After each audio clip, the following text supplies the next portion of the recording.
Do you want to get healthier, but you're feeling overwhelmed by everything? I'm going to give you some tips today on how to start slow.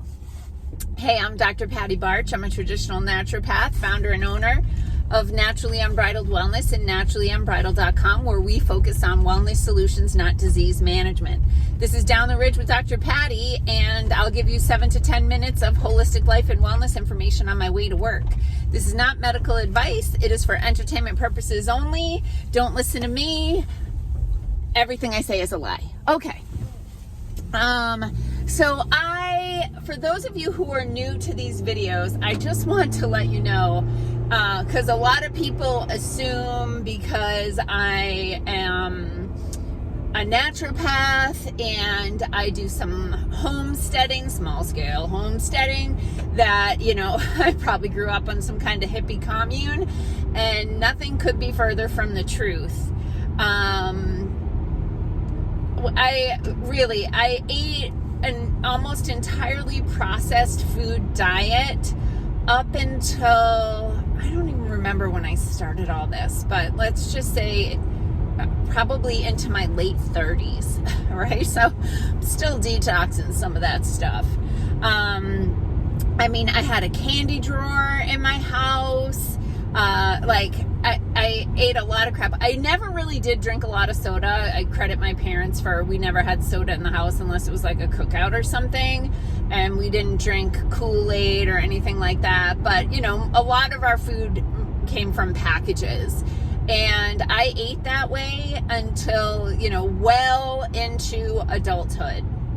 And honestly, it was when I was in naturopath school, which I did a little later in life, that I realized, oh crap, I'm going to have to learn how to cook. Because I really didn't know how to cook, and most people don't these days. They just know how to heat, right? They just know how to open the package that's from the freezer or the pantry and put it in the microwave or the oven or on the stove and add some water or something like that. So I needed to learn how to cook, and I sucked at it for a while.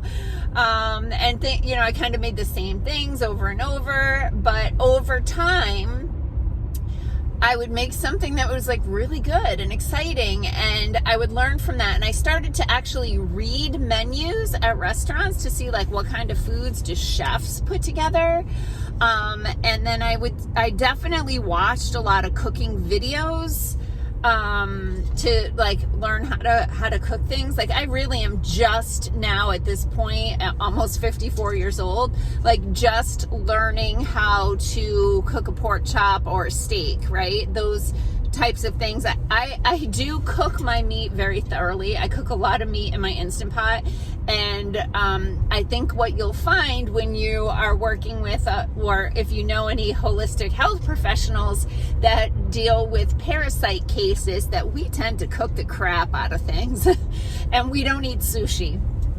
Okay, so anyway, just start to learn how to cook, right? Just start with some basic stuff. You've heard me say before, I do recommend an Instant Pot and the Instant Pot Miracle Cookbook. It's not a sponsored video. I don't get any kickbacks, but I will say that, it'll teach you how to at least start cooking very simply, and then you can kind of take it from there. So obviously, if you're going to start making some decisions, some choices, one thing that I did when I first started on my journey is I would go into the produce department and I would look for something that I'd never eaten or I didn't know what it was.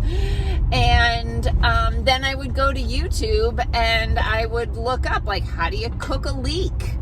And which part do you eat? I didn't even know, And so that was actually easy to do because there at the time, there were very few vegetables in my world.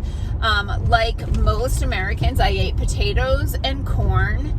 And then I used to love canned peas. I don't eat those anymore. I just eat frozen peas that are thawed. And then I ate some carrots, but really I only ate carrots raw. To this day, I'm not a huge fan of cooked carrots unless they're in a roast. Anyway, So start to learn how to cook. But I know like people feel overwhelmed because like I'll post something about cookware and then people are like, oh God, the cookware.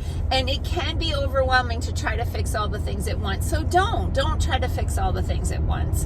Whichever like pan or pot that you use the most, because we all have one that we use the most, make sure that one is clean, right? So if you are using a Teflon frying pan for your, the thing you use the most, go ahead and switch to cast iron or a high quality stainless steel. I prefer cast iron because, these kittens are so cute.